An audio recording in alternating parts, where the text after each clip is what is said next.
경건한 사람들이 스데반을 장사하고 위하여 크게 울더라. 사울이 교회를 잔멸할새 각 집에 들어가 남녀를 끌어다가 옥에 넘기니라. 그 흩어진 사람들이 두루 다니며 복음의 말씀을 전할새 빌립이 사마리아 성에 내려가 그리스도를 백성에게 전파하니 무리가 빌립의 말도 듣고 행하는 표적도 보고 한 마음으로 그가 하는 말을 따르더라. 많은 사람에게 붙었던 더러운 귀신들이 크게 소리를 지르며 나가고 또 많은 중풍병자와 못 걷는 사람이 나으니 그 성에 큰 기쁨이 있더라. 그 성에 시몬이라 하는 사람이 전부터 있어 마술을 행하여 사마리아 백성을 놀라게 하며 자칭 큰 자라 하니 낮은 사람부터 높은 사람까지 다 따르며 이르되 이 사람은 크다 일컫는 하나님의 능력이라 하더라. 오랫동안 그 마술에 놀랐으므로 그들이 따르더니 빌립이 하나님 나라와 예수 그리스도의 이름으로 관하여 전도함을 그들이 믿고 남녀가 다 세례를 받으니 시몬도 믿고 세례를 받은 후에 전심으로 빌립을 따라다니며 그 나타나는 표적과 큰 능력을 보고 놀라니라. 아멘.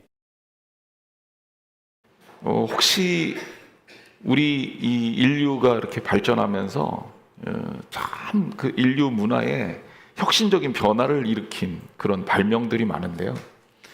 그 중에 하나가 카메라, 사진의 발명입니다. 혹시 카메라가 사진기가 언제 발명됐는지 기억하시나요?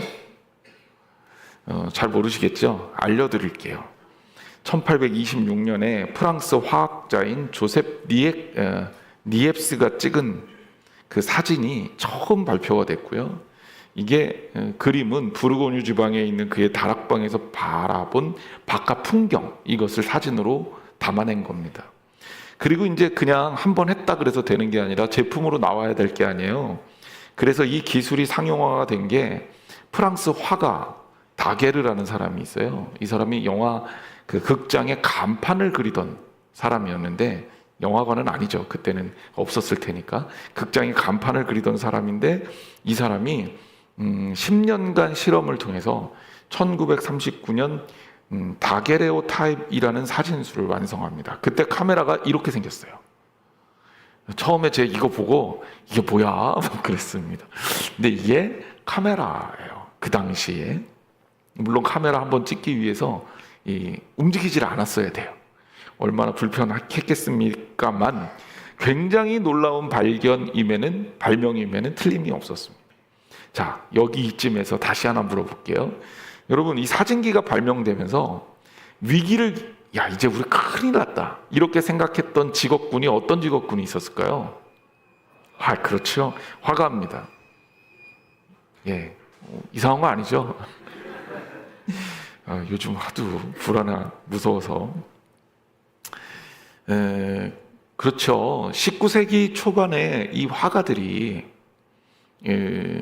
그림을 그리는 데 있어서 이 미술사에도 변화가 일어났거든요. 어떤 거였냐면, 원래 그 19세기 초반에 이 변하기 전에 어떤 그림들이 주로 유행을 했냐면, 우리 현실에서 이렇게 만나는 일상의 그림이 아니라 가장 아름다움, 가장 멋짐, 가장 성스러움, 이런 것들을 표현하는 그림이 유행했어요. 그래서 성화나 그리스 신화들의 이야기, 이런 것들을 그림으로 담아내는 게 그 당시에 일반적인 그림의 흐름이었다면, 19세기 초반에 변화가 일어나는데 리얼리즘이라고 하는 사실주의가 유행을 하기 시작합니다. 사실주의는 뭐냐면 그냥 일상에 있는 그대로 우리들의 이야기를 그려보자, 이런 거였어요. 사실주의 이전의 미술과 이후의 미술은 굉장히 차이가 나게 되죠. 이 사실주의 대표 작가 구스타브 크루베라는 사람이 있는데, 일상의 이야기들을 소재로 마치 사진을 찍듯이 그림을 그렸습니다. 자, 이거 뭐 하는 건지 아시겠어요? 이 그림의 이름은 돌 깨는 사람들입니다.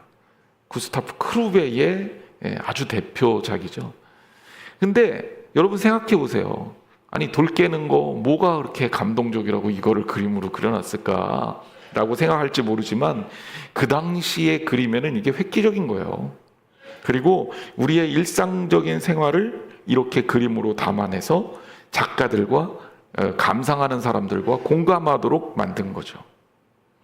그런데 카메라가 발명이 되면서 굉장히 큰 위기가 닥친 겁니다. 왜냐하면 저런 그림은 일상에 있는 것들을 그대로 옮겨 놓는 것들은 카메라가 잘해요? 그림이 잘해요? 그렇죠. 사진이 훨씬 잘하죠. 화가들의 손보다 카메라로 찍는 게 훨씬 쉽고 수월하다는 겁니다. 그러니까 사실주의 그림이 유행하고 있던 그 시절에 굉장히 큰 위기로 다가온 거죠. 이때 이 시대적 배경을 두고 출현한 사조가 인상주의입니다. 인상주의는 뭐냐면 객관적 사실에 집착하기보다는 마음에서 느껴지는 인상, 예를 들자면 빛을 비췄을 때 달라지는 이 수련의 연작이라든지 건초더미라든지 또 풍경이라든지 이런 것들을 시도하기도 하고, 또 고흐의 대표적인 그림 별을 헤이는 방 같은 데도 보면 밤하늘에 있는 별들의 모습이 아니라 그 별들을 느끼는 고흐의 심상의 이야기를 그림으로 옮겨놓은 거잖아요. 그래서 이 인상주의 화가들이 마네, 모네, 고흐, 고갱, 그리고 더 나아가서 르누아르, 이런 사람들이 다 이 시절에 소위 말해서 있는 그대로 그리기보다는 자기들의 감정을 그림에 담아내기 시작한 겁니다. 그리고 오늘날 많은 사람들에게 인상주의 화가들이 지지를 받고 인기가 있죠. 이유는 뭐냐? 제가 봤을 때는 그림의 본질적 요소를 더 담아냈다. 그림의 본질이 뭡니까? 작가가 하고 싶은 이야기를 그림에다 하고 그것을 통해서 작가의 그림을 감상하는 감상자들에 의해서 공감하는 거 아니겠습니까? 이게 그림의 본질이죠. 1865년에 이 인상주의 화가들에게 확신을 주고 또 그러니까 굉장히 강력한 영향을 준 사건이 발생하는데요. 프랑스 화가 브라크몽이 일본에서 도자기를 수입하는 그 도자기의 포장지를 보고 깜짝 놀란 사건이 일어납니다. 이 도자기의 포장지로 뭐가 쌓여져 왔냐면 우키요에라고 하는 일본의 파나오가 이 도자기의 포장지로 온 거예요. 그런데 도자기보다도 그림을 그리는 사람은 이 도자기의 포장지를 보고 깜짝 놀랐습니다. 이 그림인데요. 가스히카 호쿠사이라는 사람이 화가가 제작한 판화입니다. 목판화인데요. 가나가와 해변의 높은 파도 아래라는 작품이에요. 그 딱 보면 이거는 뭐예요? 주로 만화 스타일이잖아요. 입체적이기보다는 평면적이고 있는 그대로 그리기보다는 굉장히 투박한 그림이란 말이에요. 인상주의 화가들은 이 판화를 보고 깜짝 놀랍니다. 그림이라는 게 눈에 보이는 대로 사실적인 것을 옮겨서 그리는 거라고 생각했는데 그게 아니다. 입체적이지 않아도 된다. 3D가 아니래도 괜찮다. 중요한 것은 공간과 메시지 전달을 어떻게 할 수 있느냐가 중요하겠구나. 그러면서 예술의 본질에 더 깊숙이 다가가는 동기부여를 하게 된 거죠. 여러분, 어떤 벽에 직면하게 됐을 때 사람들은 그 벽 앞에서 주저앉거나 또는 포기하거나 아니면 앞으로 전진하지 못하고 머무르는 경우가 많습니다. 하지만 그러면 앞으로 역사는 발전하지 못하고 성장하지 못하고 우리 스스로의 한계를 넘어서지 못하면 우리는 잘할 수가 없는 거죠. 오늘 여러분들하고 제가 읽은 본문은 초대교회 상황에 대한 이야기를 그대로 전달해주고 있습니다. 초대교회 상황이 어땠느냐? 스데반이 순교 이후에 예루살렘 교회가 선교적 벽에 막힙니다. 박해가 극심해졌거든요. 그러면서 어떤 일들이 벌어졌는지를 우리에게 설명해주고 있는 본문입니다. 오늘날 우리 교회도 마찬가지인 것 같아요. 또 개인도 마찬가지인 것 같습니다.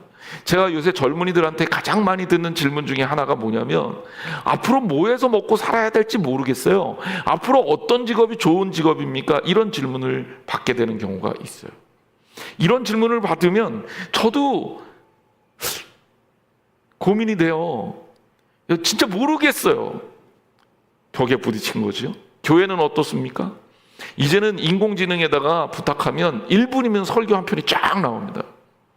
걱정하지 마세요. 저는 그렇게는 안 할 건데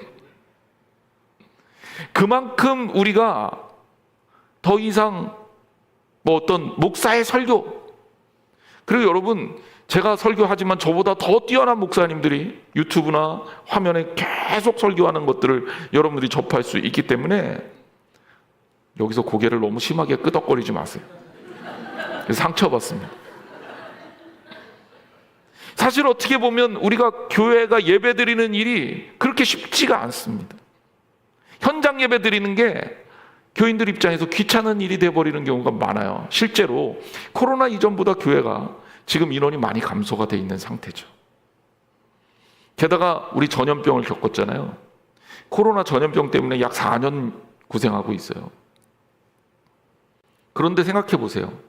전쟁 나도 예배드리기 멈추지 않았던 교회들이 코로나 때 현장 예배가 다 멈추는, 어쩌면 굉장히 큰 벽을 만났습니다. 코로나가 나왔는데 코로나보다 더 심한 놈은 안 나올까요? 나올 가능성이 있죠. 얼마나 이게 위협적인 것인지를 알게 된 거예요. 벽을 만나고 있는 겁니다. 과학기술의 발전으로 사람들은 더 이상 종교가 필요 없다고 생각하는 사람들도 나오게 되는 거죠. 하나님 말씀의 위로를 받지 않아도 세상에서 받는 위로들이 얼마든지 있다고 주장하는 사람들이 많아졌던 겁니다. 어쩌면 초대교회 같은 위기가 우리 앞에도 있기 때문에 초대교회 상황에서 일어났던 일들은 우리에게 굉장히 중요한 교훈을 줄 수 있다라는 생각이 듭니다. 오늘 말씀을 통해 초대교회는 벽을 만났을 때 그 벽을 어떻게 넘어갔는가, 어떤 벽들을 넘었을까 살펴보도록 하겠습니다. 먼저 박해죠. 박해를 넘어갑니다. 자, 스데반 순교 이후 교회가 큰 위기에 봉착하는데 눈에 보이는 가장 커다란 위기가 뭐냐면 예루살렘에서 직접적인 박해 대상이 된 거예요. 그래서 스데반도 돌로 쳐 죽였겠다. 이 스데반을 돌로 쳐 죽인 이 사람들에 의해서 이제 교인들을 보는 족족 잡아가서 재판대 위에 세우고 괴롭히기 시작합니다. 사도행전 8장 1절 말씀 보세요. 사울은 그가 죽임당하면 마땅히 여기더라. 그날에 예루살렘에 있는 교회에 큰 박해가 있어 사도 외에는 다 유대와 사마리아 모든 땅으로 흩어지니라. 초대교회에 어떤 일이 일어난 거예요? 박해가 있어서 이제 사도들만 남고 교인들은 다 흩어진 거예요. 어디로 흩어졌냐? 유다와 사마리아 모든 땅에 흩어졌습니다. 이제 잡히지 않아야 되니까.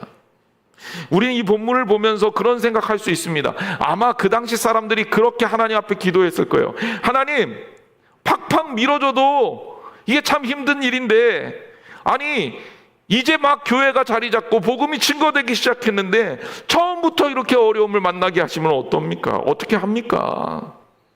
그리고 어떤 사람은 그랬을지 몰라요. 야, 이거 나 잘못 믿은 거 아니야? 지금이라도 나 예수님 안 믿고 그냥 유대교인으로 돌아가야 되겠다, 이런 생각 가진 사람들도 있었을 겁니다.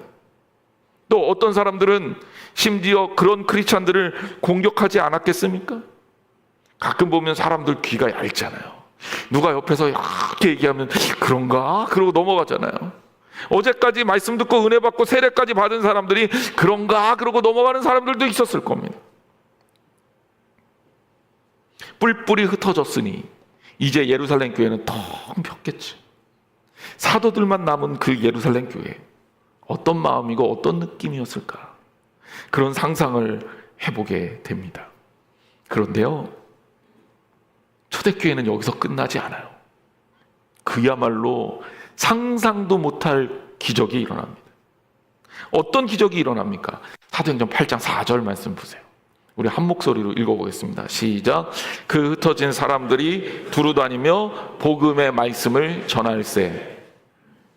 박해를 받아서 유다와 사마리아 지역으로 흩어진 사람들이 이제 박해를 피해왔으니 자중할 만도 하고, 잠깐만 요것만 좀 넘기고 좀 분위기 바뀌면 그러면 다시 활동하자, 이렇게 다시 모이자, 이렇게도 얘기할 만한데 이들은 흩어졌는데 흩어진 그 자리에서 복음을 전하기 시작합니다.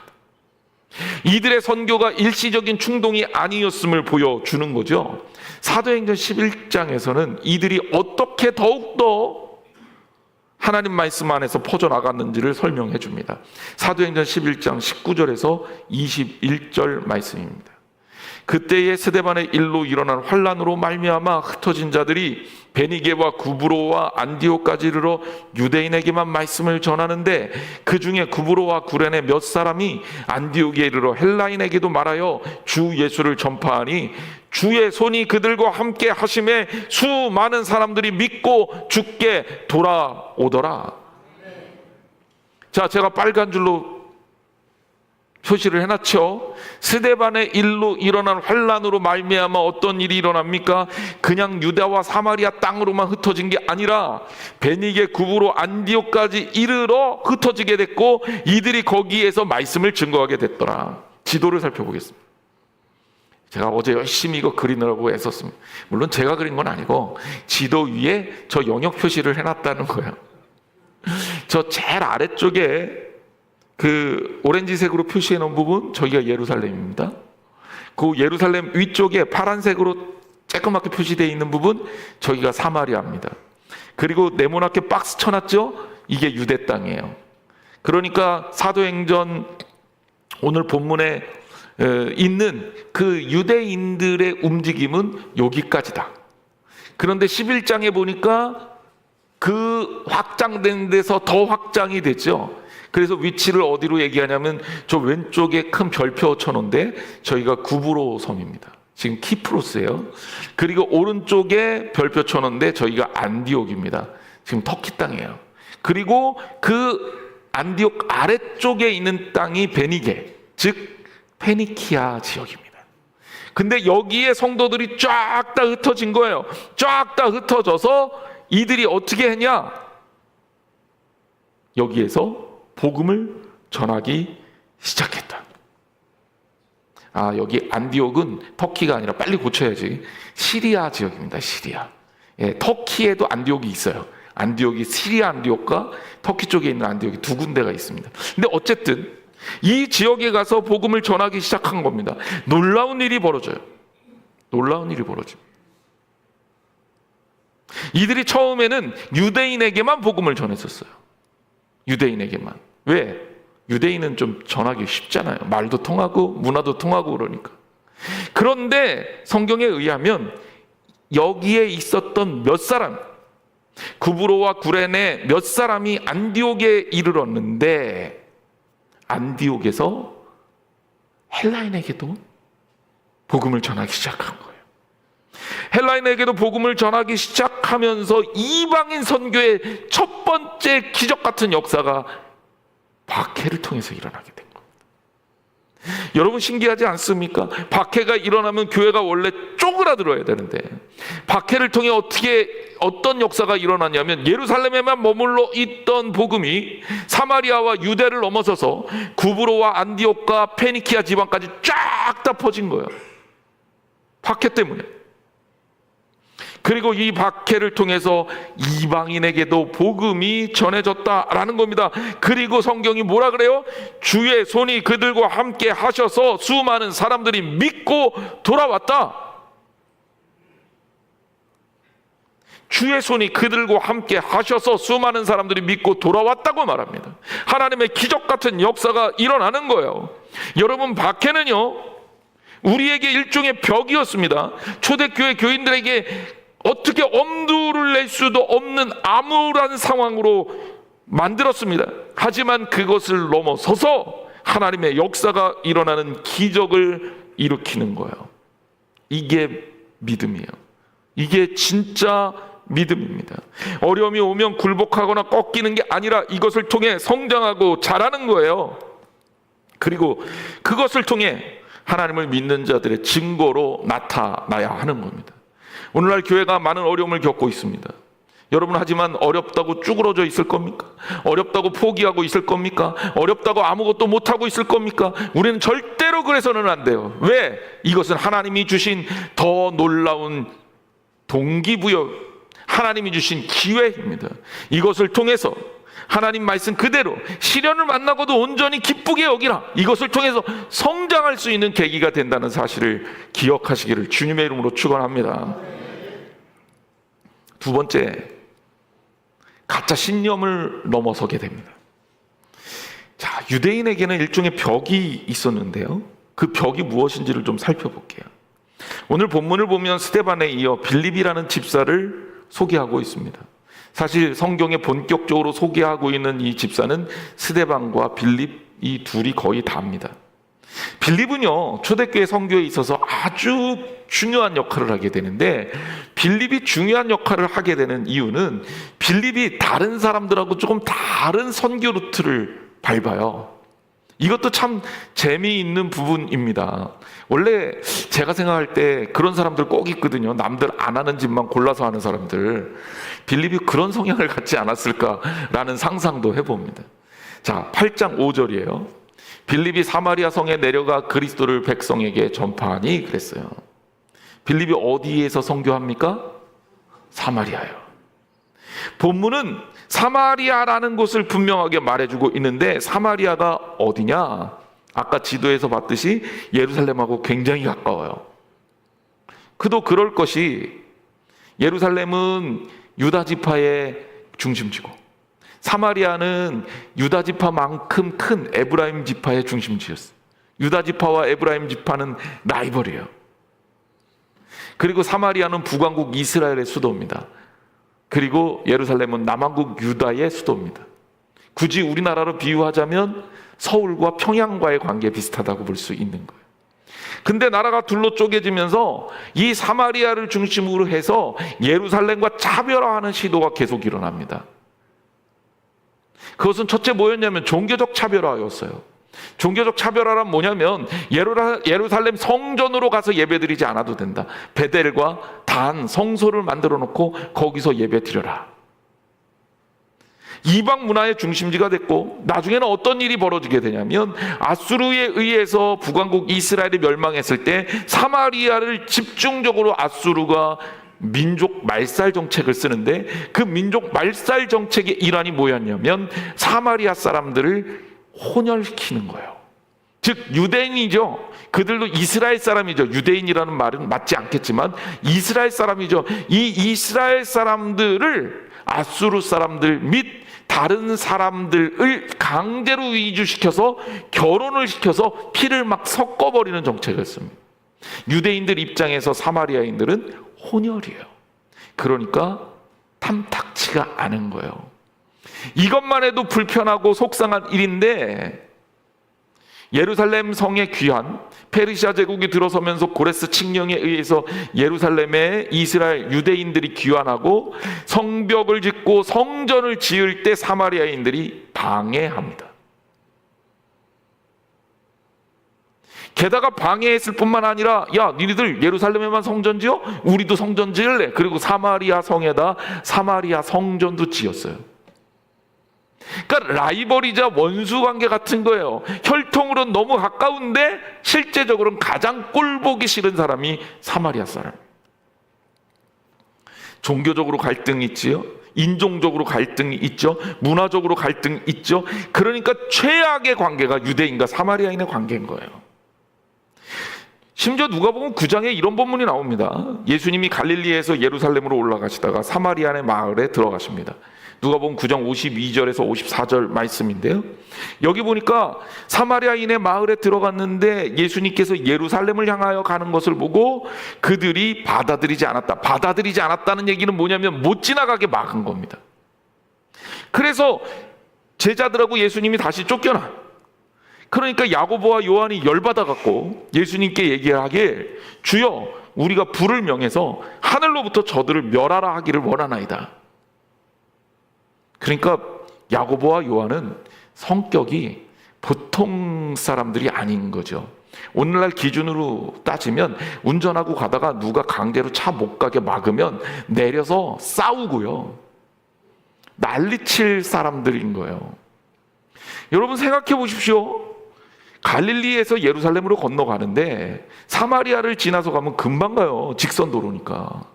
근데 이거를요, 요단강 저쪽으로 동편으로 돌아서 가라 그러면 여러분 마음이 어떨까요? 화가 나죠.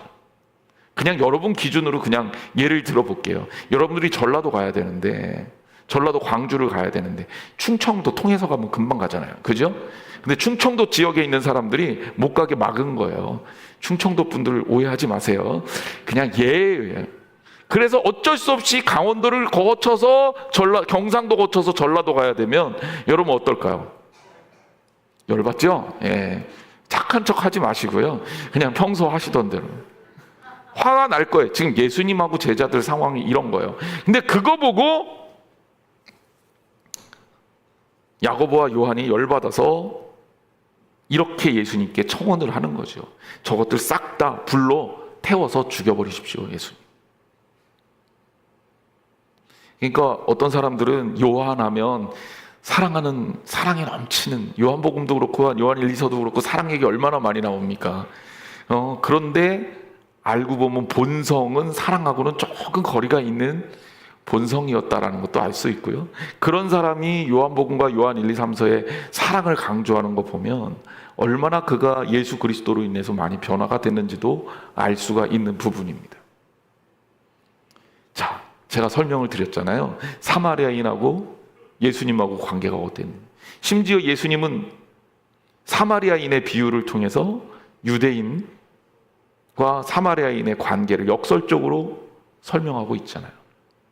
그러니까 성경에 보면 빌립의 사마리아 전도 말고는 사마리아 땅에서 전도했다는 얘기들이 그렇게 많이 나오지 않아요. 그런데 빌립이 놀랍게도 사마리아인의 마을에 내려갑니다. 더구나 이때는 언제예요? 예루살렘에서 박해가 일어났던데. 거기에 내려가서 그리스도를 전파한 겁니다. 빌립의 대단한 용기이자 빌립의 결단은 복음이 누구를 위한 것인지에 대한 복음의 본질, 즉 방향성을 이해하고 있기 때문에 할 수 있었던 겁니다. 예수님이 승천하시면서 제자들에게 지상명령하죠. 뭐라고 명령합니까? 이거는 그냥 지나가는 얘기로 한 게 아니에요. 온 유대와 사마리아와 땅끝까지 이르러. 사마리아가 언급이 분명히 된다는 거예요. 그러면 사마리아 땅에 가서도 복음을 증거해야 될 거 아닙니까?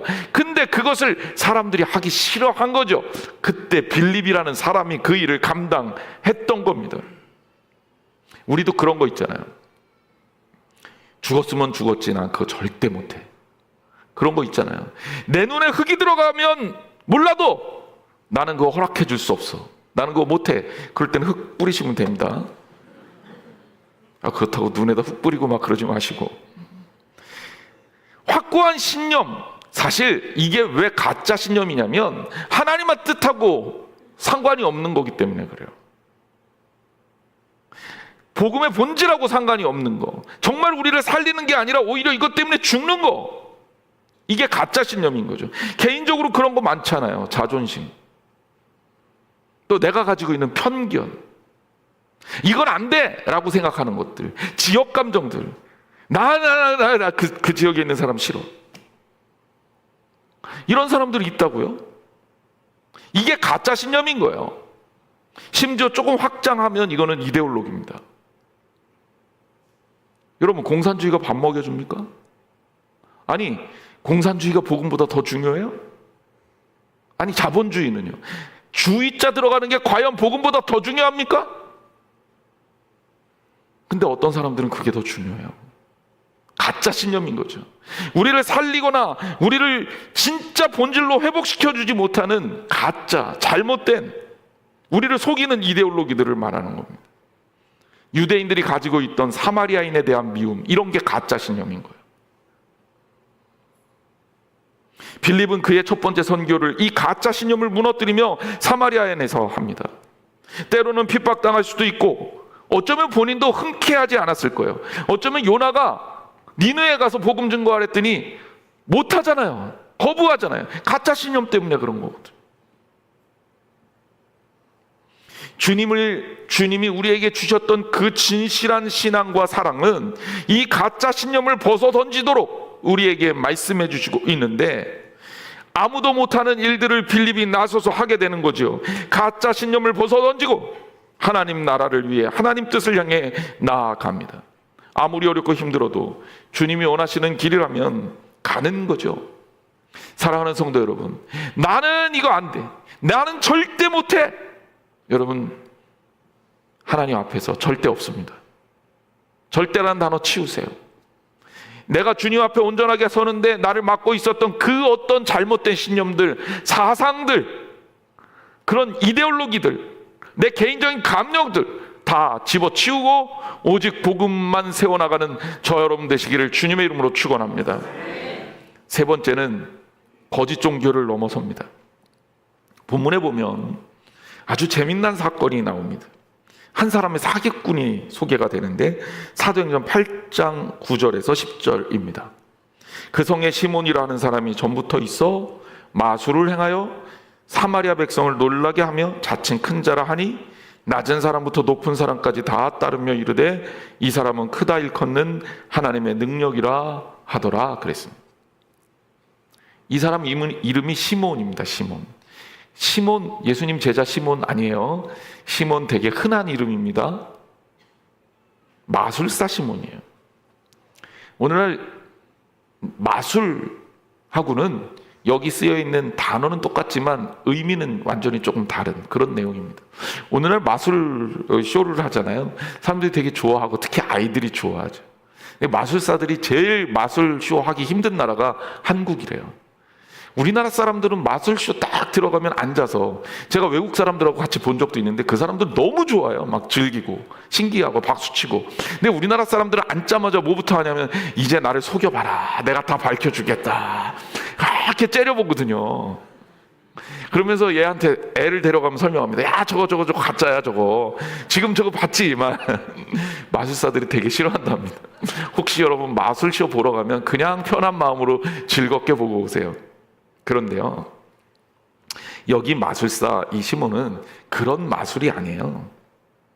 여기 마술을, 이 본문 원어를 그대로 좀 해석을 해보면 마술을 행하여 사마리아 백성을 놀라게 하며 라고 할 때 마술을 행하다 라는 단어는 마귀온, 그리고 놀라게 하다 라는 단어는 엑시스티논이라는 단어가 쓰였습니다. 마술을 행하다, 이 마술이 어떤 거냐, 이렇게 해서 엑시스티논이라는 뜻이 이 마술로 인해서 나타난 결과인데, 엑시스티논이라는 뜻은 미치게 만들다, 이런 뜻이에요. 미혹하다, 미치게 만들다, 제정신이 아니게 만들다. 그러니까 마술을 통해서 사람들에게 즐거움을 주는 요즘의 마술쇼가 아니라 마술을 통해서 사람들을 속여서 제정신이 아니게 만들고 마음을 뺏어버리고 마음을 무너뜨리고 미치게 만든 거죠. 그리고 뭐라 그랬습니까? 자칭 큰 자라 그랬단 말이에요. 내가 큰 자야. 그리고 이걸로 끝난 게 아니에요. 사람들이 이 사람을 따르는데 뭐라 그래요? 하나님의 능력이다, 이렇게 설명합니다. 사기꾼한테 농락당하고 있는 거예요, 사마리아 사람들이. 오늘날도 이런 사람들 많잖아요. 종교 사기꾼들이 얼마나 많습니까? 하나님 복음의 본질이 아닌데 사람들을 현혹하죠. 여러분, 그게 기술이든, 예를 들자면 집단 최면의 기술이 있습니다. 최면술사가 여러분들 마음 뺏어갈 수 있어요. 그것들을 배워서 종교에 접목시키면 종교 사기꾼이 되는 겁니다. 그런 사람들이거든요. 혹은 진짜 기적을 일으켜서 무당들이 이 작두 위에 춤을 추는 뭐 그런 기적이 일어난다고 칩시다. 그럼 기적이 일어났으니까 대단한 거냐? 여러분, 그런 게 아니라는 거죠.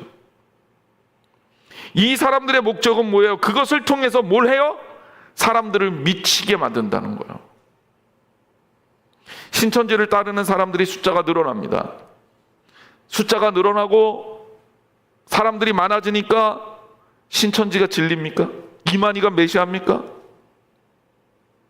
사람들의 마음을 빼앗아서 미치게 만들고 그들을 교주의 종으로 만드는 것은 마귀의 역사지 하나님의 역사와 능력이 아니에요. 하나님의 역사는요, 하나님의 말씀이고요, 인기가 아니에요. 하나님 말씀이고요, 사람이 주인이 아니라 주 예수 그리스도가 드러나는 겁니다. 이게 본질이에요. 그리고요, 하나님을 온전히 만나면 영적 분별력이 생겨서 분명한 구별이 됩니다. 그런데 이성을 잃고 상식적이지 않다? 이거는 하나님이 기뻐하시는 하나님의 역사가 아닙니다. 진정한 하나님의 능력은 사람의 마음을 빼앗고 제정신을 잃게 하는 게 아니라 오히려 건강하게 영적 분별력을 갖고 하나님의 그 성령의 마음이 감동돼서 하나님의 뜻을 이 땅에 실천하며 사는 거예요. 하나님의 뜻을 이 땅에 실천하며 살면 이 땅의 모든 사람들에게 평안과 기쁨을 주는 아름다운 도구가 됩니다. 그래서 복음적이냐 아니냐를 따질 때 여러분들이 봐야 될 것은 그 사람을 통해서 일어나는 영향력이 선한 것이냐 아니냐를 가지고 보면 돼요. 아브라함을 통해서 일어났던 건 뭐예요? 아브라함을 통해서 그 땅이 복을 받는 거예요. 그 역사가 오늘 우리들의 사명입니다. 자, 놀라운 것은요, 이런 시몬이요, 이 가짜 선지자, 가짜 종교를 전파하고 있던 이 시몬이 빌립을 통해서 세례를 받아. 본인은 얼마나 허탈했겠어요. 사람들한테 인기가 아무리 좋아해도 나는 사기치는데, 사기치는 사람은 늘 불안할 수밖에 없거든요. 그리고 공허할 수밖에 없어요. 다음 아이템도 생각해야 되거든요. 다음 쇼도 만들어내야 되거든요. 그러니까 힘든 거예요. 그런데 하나님의 복음의 능력은 그런 것과 거리가 멀었고, 그 속에 하나님의 역사를 보게 되니까 그가 빌립에게 세례를 받고 예수 그리스도를 영접하게 됩니다. 사이비 종교라는 벽을 넘는 기적을 일으키고 있는 겁니다. 결론적으로 말씀을 드립니다. 초대교회에 엄청난 위기가 다가왔죠. 그럴 때 초대교회가 어떻게 했느냐? 박해의 벽을 넘고, 가짜 신념의 벽을 넘고, 거짓 종교의 벽을 넘어서 본질이 회복되고 복음이 전해지는 역사가 일어났습니다. 오늘 우리들 교회라는 공동체도 마찬가지고 개인도 마찬가지예요. 때로는 돈이라는 벽에, 자존심이라는 벽에, 선입견이라는 벽에 막혀 그리스도를 영접하지 못하는 사람들이 있습니다. 이것을 넘어서야 합니다. 때로는 누군가에게 복음을 증거하고 싶은데 내가 가지고 있는 가짜 신념 때문에 이것을 못 넘어서는 사람들이 있어요. 하지만 이것도 넘어서야 합니다. 때로는 교회가 코로나 때문에 제약되고 여러 가지 문제 때문에 현상적으로 어려움을 겪게 되는 상황이 있을 수도 있습니다. 하지만 여러분, 이것도 넘어서야 합니다. 벽을 넘어서야 합니다. 벽을 넘어서야 성장할 수 있고 부흥할 수 있고 하나님이 원하시는 일을 감당할 수 있고 하나님의 뜻을 이 땅에 이루어낼 수 있습니다. 사랑하는 성도 여러분, 하나님의 뜻이 무엇입니까? 시련이 왔을 때, 그 벽에 다가갔을 때 벽에 주저앉아 있는 게 아닙니다. 여리고성 그대로 있지만 그 성벽을 향해서 전진하며 여리고성을 통해 벽을 무너뜨리는 하나님의 역사를 믿고 순종하며 하나님의 역사를 일으키는 사람이 되는 것, 그게 우리들의 경험이어야 합니다.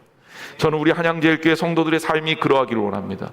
어려움 때문에 무너지는 삶이 아니라 이 어려움을 극복하는 삶이 되기를 주님의 이름으로 축원합니다. 우리 한양제일교회가 그러하기를 원합니다. 여러 가지 한계가 있고 여러 가지 문제가 있고 여러 가지 제약이 있습니다. 하지만 이것을 넘어서는 교회가 되기를 원합니다. 그 제약 속에 갇혀서 아무것도 못하는 무기력한 교회가 아니라 하나님의 뜻을 이 제약을 넘어서 일으키는 놀라운 역사가 일어나는 교회가 되기를 원합니다.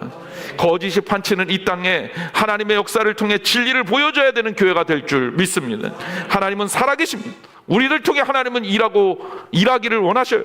여러분, 주님께 붙들려서 힘을 내고 하나님 나라를 위해 한 발을 내딛는 저와 여러분 되시기를 주님의 이름으로 간절히 축원합니다. 기도하겠습니다.